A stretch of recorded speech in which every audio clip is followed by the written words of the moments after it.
So yesterday, I let you know the breaking news as soon as it had come out that President Donald Trump said that they would be positioning two nuclear submarines near Russia. Now, this was going to be in response to the war of words that have been taking place between him and the former Russian President Medvedev, as he had made nuclear threats against the United States. So Donald Trump had that big announcement yesterday that the positioning of these nuclear submarines would be over in Russia for the United States' protection. Now, in addition to that, we have now heard today, August 2nd, 2025, that there has been a response by Russia. Russia has come out and said, that's okay. We actually have more nuclear submarines in position to strike the United States than the United States has against us. Now, let me share with you the latest headlines and articles. And one thing you're going to notice, and let me know your thoughts on this, I have not seen any American news reports coming out on this. All the news reports I'm going to be pulling for you are from foreign news media outlets. Let me know your thoughts. Why is the U.S. not reporting on this? Let's go ahead and take a look so you can see it for yourself. Nuclear drama deepens. Russia shrugs off Trump's submarine threats, boasts of their undersea superiority. I'm going to share with you where they're saying that's okay. We've got more that have been ready to attack in the ocean. In the world's oceans, Russian lawmakers on Trump nuclear submarine move. And here's another one, the U.S. versus Russia, submarine power. As Trump deploys nuclear subs, who really rules the depths? And again, this coming out from foreign news media outlets. You can see this coming out tomorrow because this is actually coming out from India. And here's one coming out from Al Jazeera, other side of the world. Why is Trump moving nuclear submarines after the spat with Medvedev? I'm going to get you the latest articles and video footage so you can see it for yourself. Now, I have seen Fox Live Now report on this. I'm going to share with you the video so you can see it. And the title of their video actually says, Russia says it has more nuclear subs positioned than the United States. So I have seen one American news media outlet that has reported on this, but I'm going to get you caught up on the latest and let me know your thoughts. Why is this not being reported across the U.S. news media outlets? But we're hearing that Russia has responded and they said, so what? Move them into position. That's fine. We've got plenty ready as well. So it does appear that things are escalating between the United States and Russia. And let me know your thoughts. Are we going to be entering into war? Have we already entered into World War III? It just hasn't been announced yet. Let me know your thoughts in the comments. If so, put war. If no, put peace. Let me know your thoughts. Now, in addition to that, while you're putting war or peace, if you appreciate the updates, take a second, hit that thumbs up like button for me. I know this is not the news that anybody wants to hear, but if you appreciate the breaking news updates, keeping you up to speed on everything as it unfolds, I cite the sources. They're going to be hyperlinked in the description. I'm going to put it on the screen, read right from it so you can see it for yourself and know and rest assured that this is the latest coming out. The dates, the sources, as of today, August 2nd, 2025. If you appreciate that, take a second, hit that thumbs up like button for me. To stay up to date, it's totally free. Why not hit that subscribe button, turn on that notification bell. I'm going to keep you up to speed on all of this so you know exactly what is going on between the United States and Russia with the conflict taking place here. Donald Trump had put an ultimatum on Russia saying you've got until August 8th to resolve this war that you have with Ukraine. You need to come up with a ceasefire, peace deal. And we're hearing that Medvedev is striking back saying every ultimatum that you put on us is a step towards war, but not with Russia and Ukraine, with Russia and the United States. And he said, remember your favorite show, Donald Trump, The Walking Dead, where Russia has an automatic nuclear strike system set in place, threatening the U.S. with nuclear strikes. And Donald Trump said, I believe this is foolish, inflammatory remarks, but just in case, we're going to position our submarines to be ready in the ocean. And Russia now responding back saying, that's okay, because we've got more than you, ready to strike at a moment's notice. Man, let me know your thoughts in the comments, war or peace. But let's go ahead and get right to it so you can see it for yourself. Now, to recap, let's give a little bit of context. I'm going to play for you a couple of clips, just kind of summarizing what has unfolded over the past couple of days. Then we're going to dive into that Fox Live Now coverage as we're hearing this from Russia. And we'll take a look at these foreign news media outlet articles covering it all for you. Let's go ahead and get right to it. So let's start off with some video footage. President Trump ordering the 2 nuclear submarines to what he says are the appropriate regions. Trump last night telling Newsmax he moved them closer to Russia. This is all in response to threats made online by Dmitry Medvedev. He is the former president of Russia, who is now the deputy chair of Russia's Security Council. Medvedev posting online this week, warning President Trump not to play the ultimatum game with Russia, saying each new ultimatum is a threat and a step toward war. Trump's patience with Russia has been wearing thin over the war in Ukraine. Russia attacking Kyiv on Thursday, Trump calling it disgusting, adding, what Russia is doing is very sad. Trump now giving Russia a deadline to end the war or be hit with sanctions, but admitting he's not sure if sanctions even bother Vladimir Putin. Trump says he moved the submarines just in case what he calls the foolish and inflammatory statements are more than that. The president saying words can often lead to unintended consequences. This morning, not clear what kind of submarines have been deployed, whether they are nuclear armed or nuclear powered. The White House not giving us any details on that, saying that's actually a part of their strategy. They're calling it strategic ambiguity. Trump says he is doing all of this for the safety of the American people. Gio. A serious situation to watch there, Perry. Thank you so much. President Trump ordering the 2. President Trump says the United States is moving 2 nuclear submarines closer to Russia in a response to what he calls provocative statements by their former president, Dmitry Medvedev. Here now on the rising threat level, retired 4-star general and Fox News senior strategic analyst Jack Keane. General, welcome. Glad to be here. So it is not often that we speak about the movement of our nuclear subs. How significant of a threat is this, or a warning is this to Russia? Yeah, well, I think you got to look at that in the context of what does Russia do here? I mean, Putin and Medvedev, you know, who's his vice chairman, deputy for the Security Council, and he was a stand-in president for Putin back from 2008 to 2012. All during the entire length of this war, you know, now in the 42 months of the war, periodically, the both of them have threatened and intimidated the use of nuclear weapons. And that has had quite an effect on the Biden administration. They slowed down much-needed weapons that the Ukrainians were asking for, offensive weapons, long-range tanks, the F-16s. By the way, the Europeans got onto this and saw it as a hollow threat, and they forced the deployment of those weapon systems by the United States because they were willing to provide them themselves.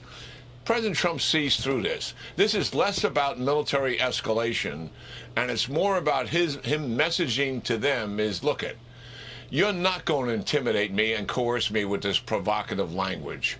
And that, I believe, is the message here. And certainly his actions also speak louder than words. One is moving submarines. 2, he's made a decision to decisively assist Ukraine in providing arms to them. And in a few days, he's threatened the use of some pretty high tariffs and also some sanctions on them. So that's the messaging by the president here. I am not President Joe Biden. You're not going to intimidate me. It's not going to undermine what I believe is the right thing to do here. That is the message. Do you expect that show of force will lower tensions between the U.S. and Russia? No. I think where we are right now is Putin is steadfast about wanting to still take control of Ukraine. He's going to stay at that as long as he possibly can. And until he sees the battlefield effects of the increased weapons that are moving in that direction and also the economic sanctions and repression that will occur of that, he'll stay on this path. But there is an opportunity, based on the pressure that President Trump is providing, to get him to come back to the negotiating table. We'll see if that takes place or not. Obviously, we don't know. This is a lot has to do with where Putin is. But he has real pressure on him, both military and economically coming, and that is going to have some impact on his decision-making. Meanwhile, President Trump's special envoy, Steve Witkoff, and Ambassador Mike Huckabee toured Gaza aid sites. So there you have it, you guys. So that is the update coming out. That is a little bit of context as to where things currently stand. We heard that Trump had deployed those 2 nuclear subs to be positioned in Russia, and he said that that was because of the threats that we were receiving, and he said hopefully they were just foolish, inflammatory threats. But now we're also hearing the response that Russia is coming out and shrugging it off and saying, that's okay, we control the seas, and we have more nuclear subs positioned. than anybody else. Now, let's go ahead and take a look at this so that way you can see it, and then we're going to dive into the video footage coming out from Fox Live now. Now, this says, nuclear drama deepens. Russia shrugs off Trump's submarine threats, boasts undersea superiority. Now, let me know your thoughts on this. We're going to be taking a look at another article here that's going to give us more information, but who do you think really controls the oceans, the United States or Russia? Put U.S. or Russia in the comments. Let me know your thoughts. But let's take a look at these articles so you can see it for yourself here.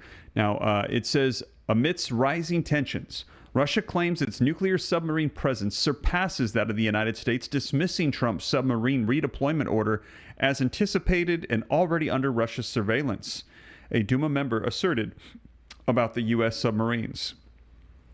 In a chilling echo of Cold War posturing, Russia, in response to U.S. President Donald Trump's nuclear vessel positioning, claimed that it had more than enough nuclear submarines patrolling the world's oceans.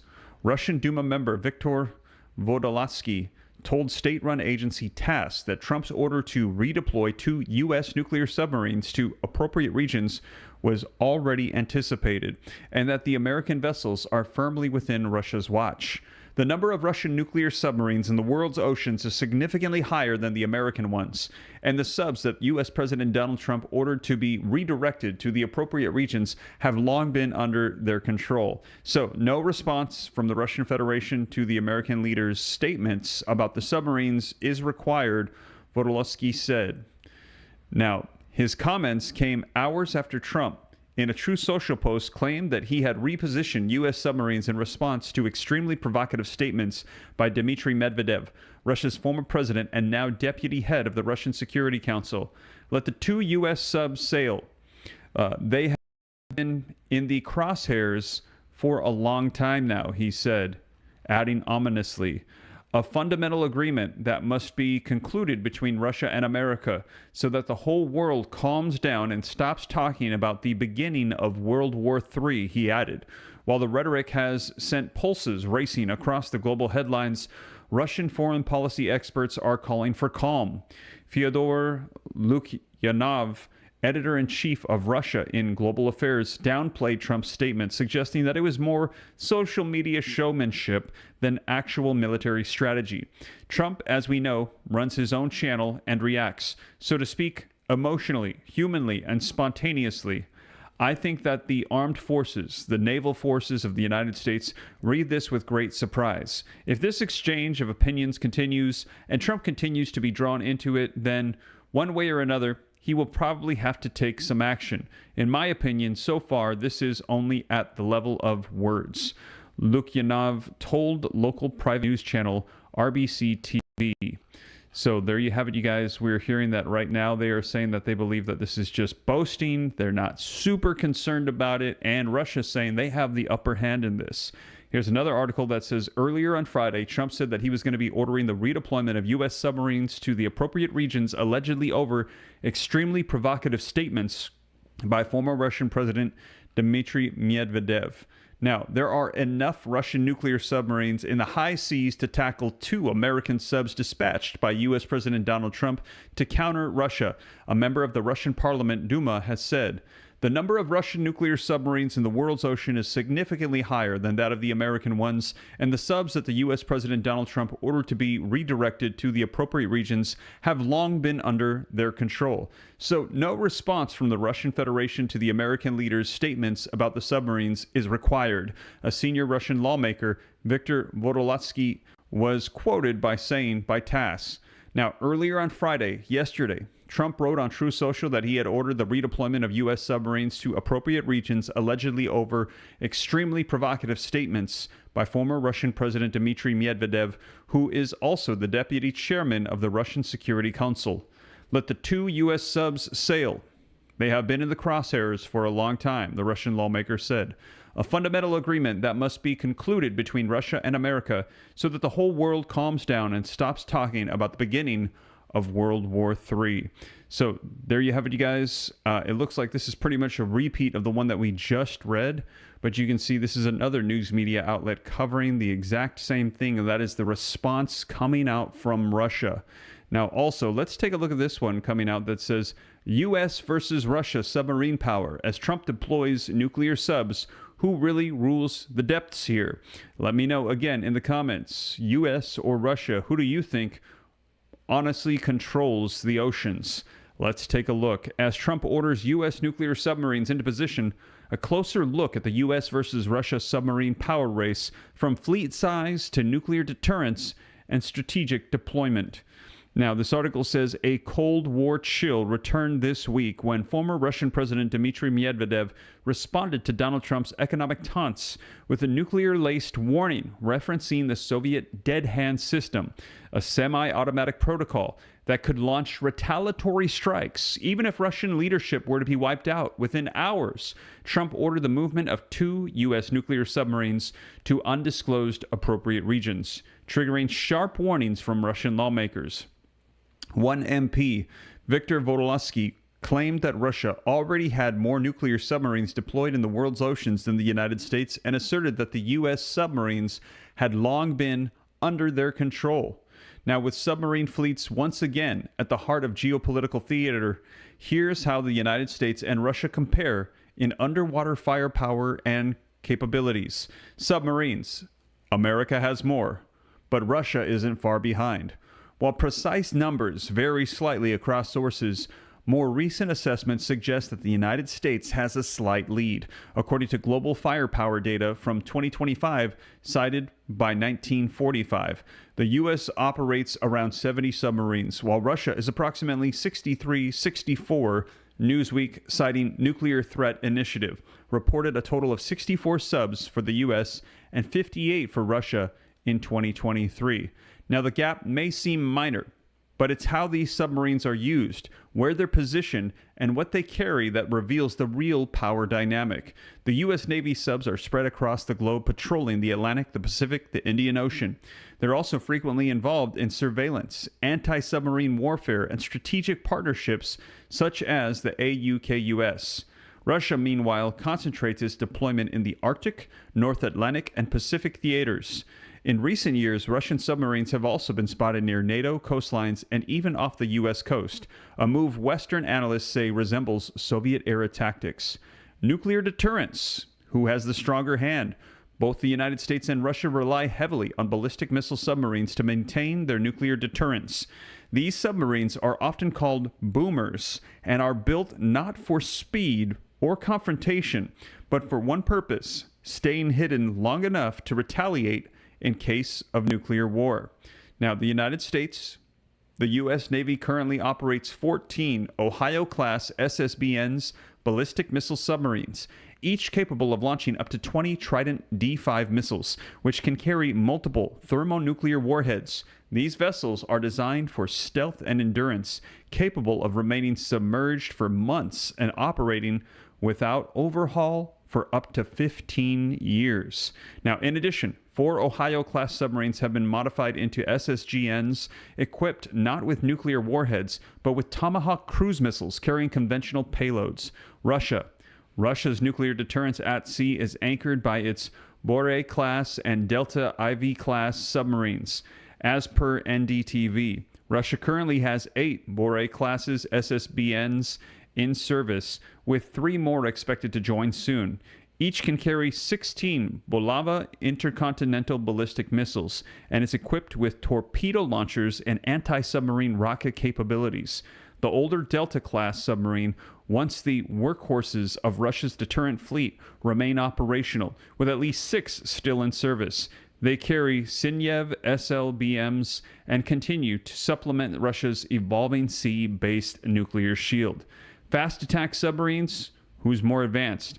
Beyond nuclear deterrence, fast attack submarines do the heavy lifting, tracking enemy vessels, gathering intelligence, and supporting military operations.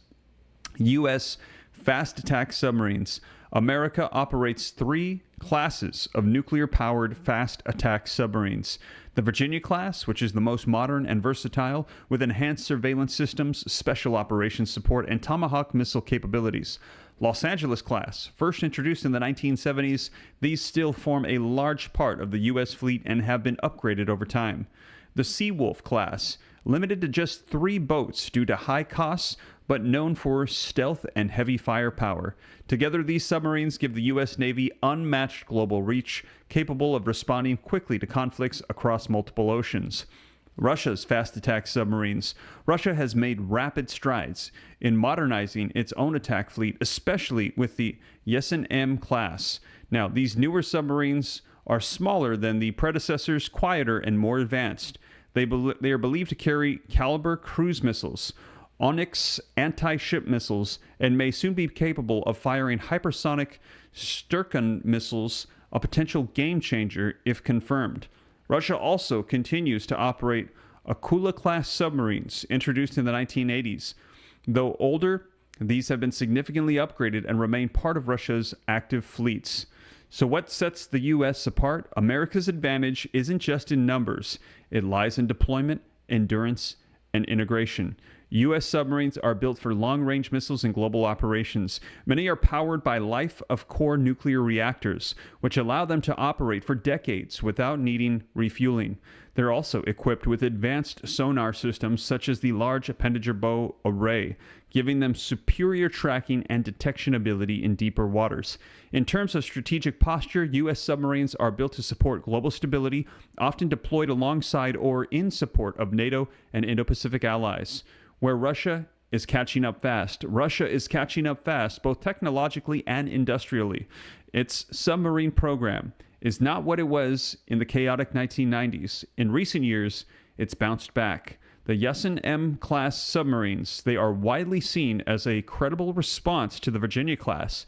These vessels also feature life-of-core reactors, and Russia has adopted conformal sonar arrays similar to those found on newer U.S. submarines. Now, according to Newsweek, Russia's Suzmush shipyard is delivering 1 to 2 nuclear submarines per year, despite sanctions and the economic toll of the Ukrainian war. President Putin personally attended the launch of the Alexander III Borei A submarine in late 2023, and more are on the way. If current trends continue, Russia's undersea modernizations may significantly narrow the capability gap in the coming years. Now, the Trump-Medvedev flashpoint. Why submarines are suddenly in the spotlight. While these undersea comparisons have been playing out for over years, it was a single exchange this week that brought them back to the front pages. Former Russian President Medvedev warned of the Soviet-era dead hand, a nuclear retaliation system designed to fire even if Russia's leadership was destroyed. Trump hit back by ordering American nuclear submarines to be repositioned, a move both symbolically and strategically bold.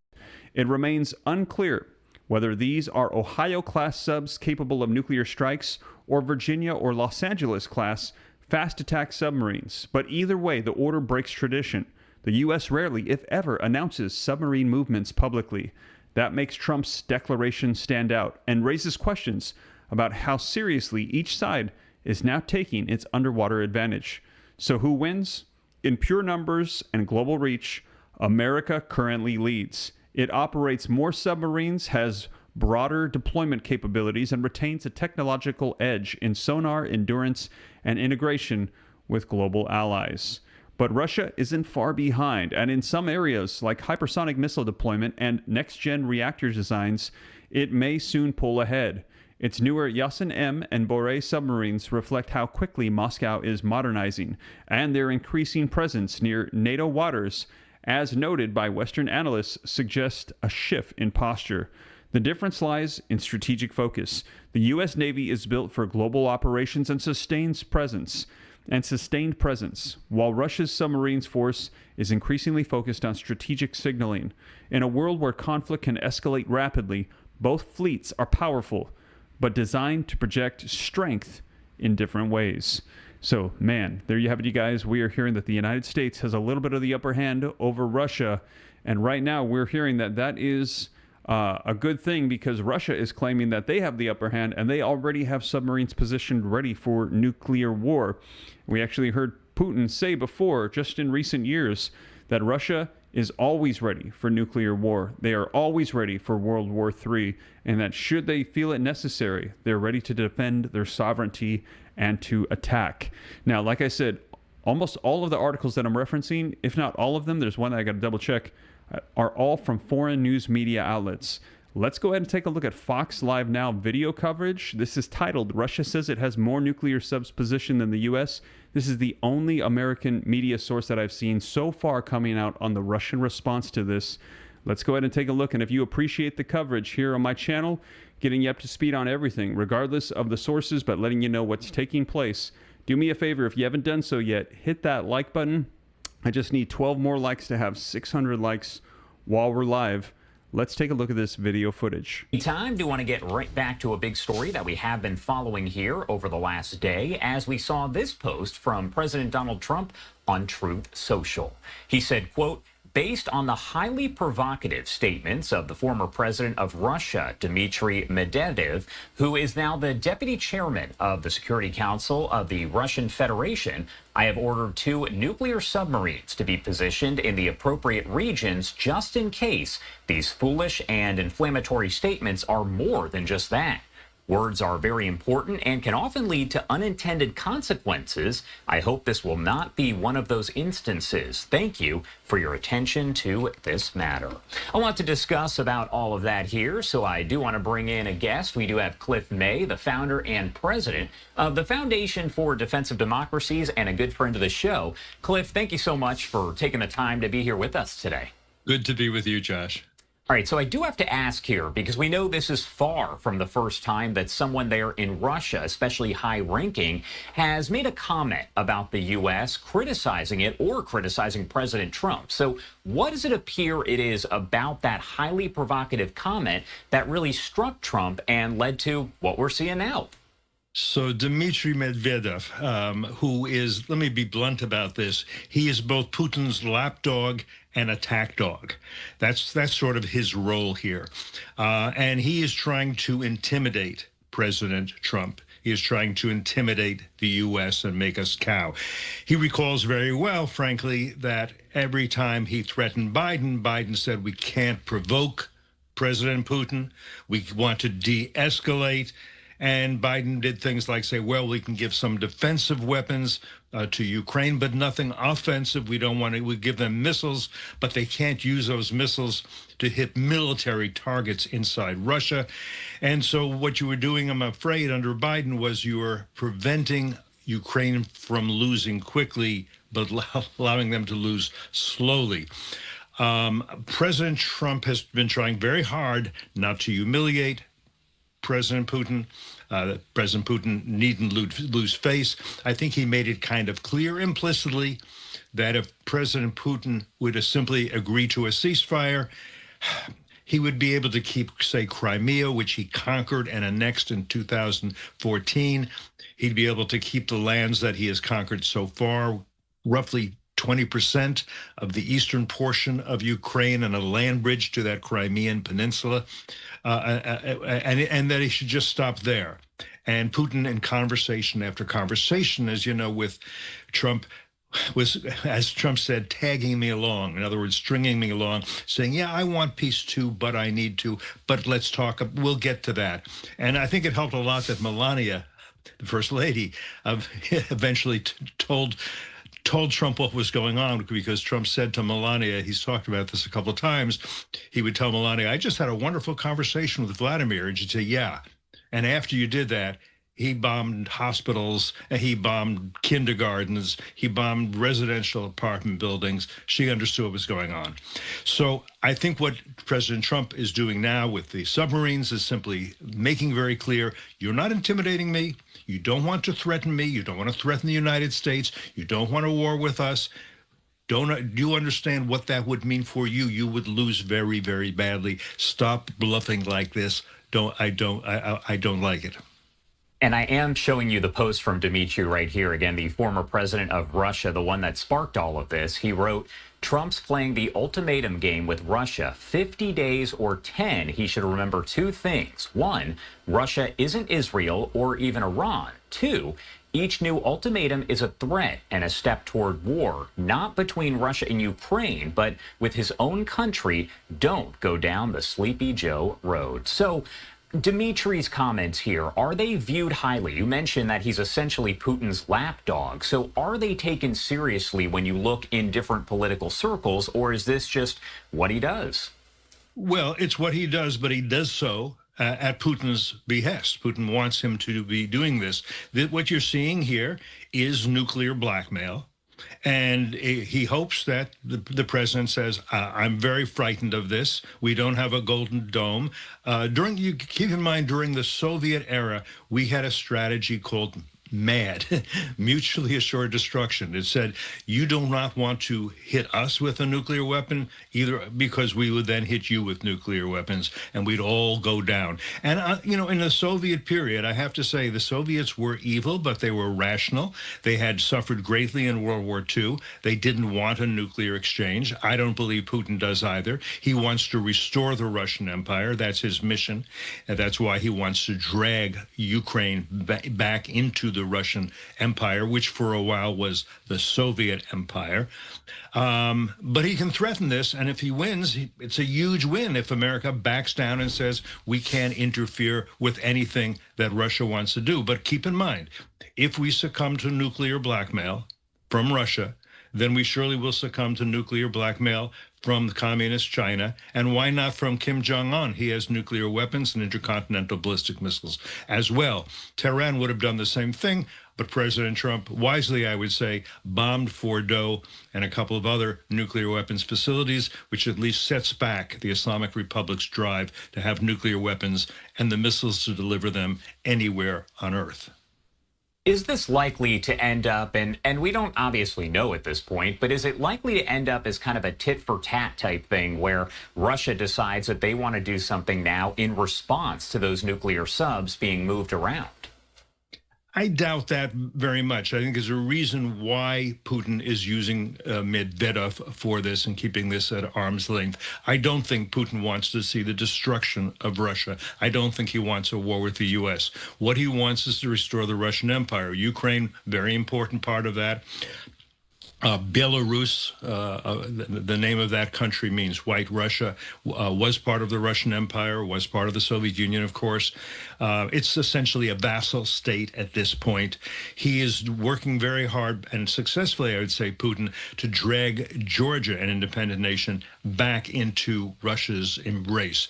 He took in 2008 2 provinces away from Georgia, and he's manipulating the current government of Georgia. He's interfering in Moldova, also an independent state that was part of the Soviet Union, part of the Russian Empire. He is threatening the Baltic states of Lithuania, Latvia, Estonia.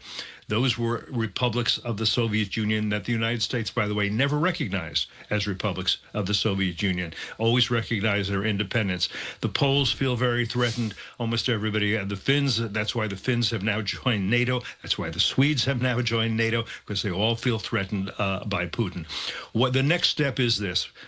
President Trump has said, look, I'm not giving you 50 days. I'm giving you 10 days, and then I'm going to put very, very tough sanctions on you. Secondary sanctions, we can discuss what that means, but it's a way to squeeze the Russian economy and make it hard for Putin to fund his war effort.